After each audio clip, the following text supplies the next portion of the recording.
लेकिन जब भी चुनाव की घोषणा करें, इंडिया और इंडिया गठबंधन के लोग, इंडिया के लोग चुनाव के लिए तैयार हैं। और स्पष्ट रूप से भारतीय जनता पार्टी की जो राजनीति है वो भ्रम, जुमलाबाजी और लोगों को ठगने की रही है। और जिस मुद्दे पर वो जनता के बीच में जाना चाहते हैं, उस मुद्दे को अब जनता नहीं पसंद कर रही है। कई दिनों से ये कयास लगाया जा रहा था कि देश में समय से पहले चुनाव हो सकता है। इसको लेकर के अमित शाह ने भी क्लियर कर दिया, कहा कि देश में चुनाव होने की जो बारी है वो कहीं ना कहीं टाइम से, वक्त से पहले हो सकती है। ऐसे में हमारे साथ बात करने के लिए एजाज अहमद साहब हैं, जो कि आरजेडी के प्रवक्ता हैं। इनसे बात करेंगे। अब तो नीतीश कुमार भी बोल रहे हैं, लगता है देश में चुनाव वक्त से पहले होगा। देखिए, भारतीय जनता पार्टी जनता और जनता के बीच से विश्वास खो चुकी है। उनके नेतृत्व के प्रति आम जन जो जिस तरह से संदेश दे रहे हैं वो भाजपा को महसूस हो रहा है। भाजपा के नेता भी ये समझ रहे हैं कि जिस नरेंद्र मोदी पर हम गुमान किया करते थे, वो नरेंद्र मोदी का नेतृत्व अब हमारे लिए भारी पड़ने वाला है। इसीलिए वो चाहते हैं जल्द से जल्द चुनाव करवा करके नरेंद्र मोदी से भी छुटकारा ले लें। और भारतीय जनता पार्टी जो राजनीतिक कवायद में लगी हुई है वो उनका फ़ायदा नहीं होने वाला है। उनको लग रहा है कि पहले चुनाव करा लेंगे तो इंडिया गठबंधन के लोग तैयारी नहीं कर पाएंगे। लेकिन जब भी चुनाव की घोषणा करें, इंडिया और इंडिया गठबंधन के लोग, इंडिया के लोग चुनाव के लिए तैयार हैं। और स्पष्ट रूप से भारतीय जनता पार्टी की जो राजनीति है वो भ्रम, जुमलाबाजी और लोगों को ठगने की रही है। और जिस मुद्दे पर वो जनता के बीच में जाना चाहते हैं, उस मुद्दे को अब जनता नहीं पसंद कर रही है। वो चाहते हैं उन्माद के मुद्दे पर, वो चाहते हैं नफ़रत की राजनीति पर, वो चाहते हैं धर्म और धर्म के आधार पर हम चुनाव मैदान में जाएं। लेकिन देश की जनता उनसे कहती है कि आप महंगाई के सवाल पर आओ, आप नौजवानों के रोज़गार के सवाल पर आओ, महिलाओं पर जो अत्याचार की घटनाओं में आपके पार्टी के नेता लिप्त रहे हैं और उनको जो बचाने का आप काम करते हैं, उन सवालों पर आओ। गरीब और गरीब होते जा रहे हैं, उन सवालों पर लोग सवाल पूछ रहे हैं, तो इनके पास कोई जवाब नहीं मिल रहा है। इसीलिए आप देख रहे होंगे कि इधर कुछ दिनों से नरेंद्र मोदी से लेकर के इनके मंडल अध्यक्ष तक में बेचैनी है।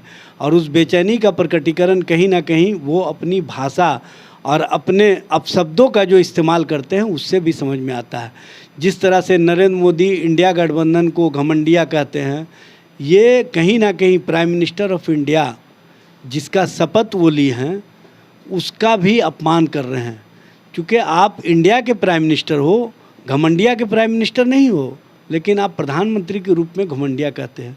इस तरह की राजनीतिक भाषा प्रधानमंत्री के स्तर से जब इस्तेमाल किया जाता हो तो समझा जा सकता है कि उनको कितनी बेचैनी है। और इसी बेचैनी का परिणाम कहीं ना कहीं स्पष्ट रूप से दिख रहा है। वक्त से अगर चुनाव पहले होता है तो इंडिया गठबंधन खुद को कहाँ देखता है? देखिए, चुनाव किसी भी समय हो, इंडिया गठबंधन इंडिया के लोगों के जो सोच है, इंडिया के लोगों की जो आकांक्षा है और जो आम जन चाहते हैं कि जनता के मुद्दे पर नरेंद्र मोदी के जो लोग हैं उनको घेरने का काम करें, और उस मुद्दे पर हम पूरी तरह से खरे उतरे हैं। और हम मोदी बनाम मुद्दों के आधार पर, मुद्दे की राजनीति के सहारे हम जनता के बीच में जा रहे हैं और जनता हमारे समर्थन में खड़ी है। यह स्पष्ट रूप से दिख रहा है। लोगों का विचार सामने आ रहा है कि जिस तरह से महंगाई बढ़ रही है, जिस तरह से भ्रष्टाचार को शिष्टाचार और सदाचार का रूप दिया जा रहा है, जिस तरह से महिलाओं के अत्याचार में भाजपा के नेता शामिल रहे हैं, भाजपा उनको बचाने का काम करती है, जिस तरह से गरीब और गरीब होते जा रहे हैं, और हमारे दो की राजनीति के सहारे ये दो बेचने वाले और दो खरीदने वाले की जो राजनीति आगे बढ़ रही है, इसको रोकने के लिए जनता तत्पर है। और जब जनता हमारे साथ खड़ी है तो किसी भी समय चुनाव हो, हम जीत करके जनता के बीच में जाएंगे। गृह मंत्री अमित शाह का कहना है कि बिहार में जो अभी सरकार चल रही है वो तेल और पानी की तरह सरकार चल रही है, यानी दोनों कभी एक नहीं हो सकते हैं, हमेशा किसी को ना किसी को। अमित शाह जी को पता होना चाहिए कि हमने नफ़रत के ख़िलाफ़ मोहब्बत की राजनीति को आयाम दिया है।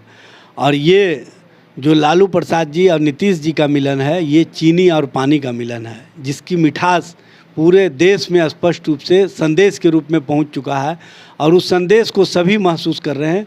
इसीलिए आप देख रहे हैं कि हम जब बात करते हैं तो लोग हमारे साथ खड़े नज़र आते हैं, क्योंकि लोगों को ये बात पता है कि ये मोहब्बत वाले लोग हैं, ये जो मिठास परोसने वाले लोग हैं, इनके साथ खड़े रहने से हम देश और देश के प्रति जो सोच रखते हैं वो मजबूती मिलेगी और कहीं ना कहीं इंडिया गठबंधन जो चीनी और पानी का गठबंधन है ये मजबूती के साथ आगे बढ़ रहा है।